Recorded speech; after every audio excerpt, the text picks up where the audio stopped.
What if you looked at God's mission for your life as this great adventure instead of looking at it as something you have to do? Or worse yet, view it as a burden or as a waste of time? I'm going to talk about two songs that God used to get me into that correct frame of mind. The first one is Build a Boat by Colton Dixon. The song is loosely based on the story of Noah in the Bible, building a giant boat in the middle of the desert where it never rains because God said to do it. I thought of the many big, beautiful, wonderful dreams that I have. You see, I was well aware of the mission God has for me and the tasks I needed to undertake in order to fulfill it. I was also very familiar with the challenges, both internal and external. So pretty much I was ready to go, but something was missing. It's like I didn't have the faith to dive into the deep end, like go for it. It's like I wasn't 100% convinced that it could actually happen. And this is where the song came in. The chorus says, I will build a boat in the sand where they say it never rains. I will stand up in faith. I'll do anything it takes. Anything it takes. And I was like, whoa, that's a bold claim for someone who wasn't sold out on pursuing their dreams. This was a very, very bold statement that I will do anything it takes. What was happening was that a fire was beginning to burn inside me, that yes, I will do anything it takes. Something was changing in me that yes, I was willing to stake everything, to put everything on the line. I was drawing a line in the sand and saying, this is it. I'm going for it. This is it. The next part of the chorus says, I will build a boat in the desert place. And when the flood and the water starts to rise, I will ride the storm because I've got you by my side. And I was like, yes, all these challenges that I know are up ahead of me, all the connections I need, all the resources I need, all the boldness and the courage that I need, I'm going to build this boat. Whether it rains or not, I'm going to build the boat. Like me and God, we can do it. We can do it. God, you've got me. This is your project, and you've invited me into this great adventure. And guess what? Let's go, And remember, this boat is being built in the sand, in the desert, where it never rains, okay? And so you're thinking, so I'm building a boat and I have no guarantee of rain. Listen, if God told you to build the boat, He will supply the rain. If He told you to plant in the middle of the desert, He's going to provide the rain. That's His job. It's an adventure He has invited you into. You can't try and figure everything out in your head. You have to trust Him at some point. It's an adventure. The unknowns are part of the beauty of the journey. They are part of what makes the adventure exciting, that you don't know, but that the God of the universe promised.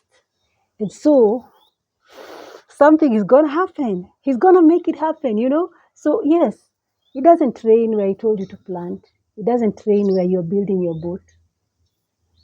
God's going to make it rain. God can and will make it rain. If He said it, He's going to make sure it happens. So build your boat. Build your boat. Let us all build our boats because our God has got us for sure.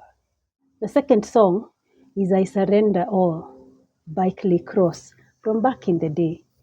So God flagged this song once when I was doing devotions and I was writing something about surrender. And when God highlighted the song, I immediately played it and He started speaking to me about the kingdoms in my life that need to fall. The song talks about surrender because there's no other way to come to God and to walk with God except a life of surrender.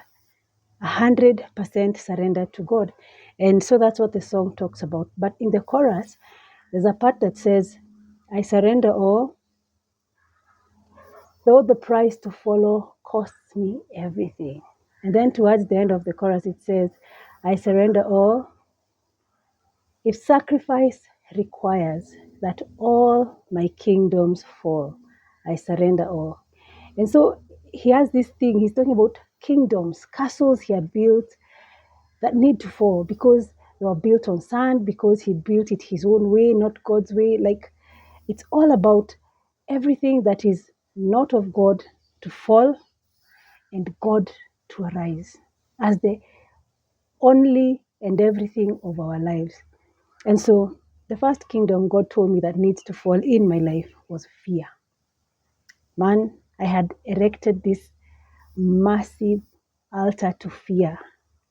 Like, fear has ruled me all my life. I was even afraid, like, of living life, not wanting to die, but I was just like a timid thing, afraid of living life, afraid of attempting things, afraid of putting myself out there, afraid of everything. And fear kept me from so much. And God was saying, fear has messed you. It needs to come down. I need to be on the throne of your life, not fear.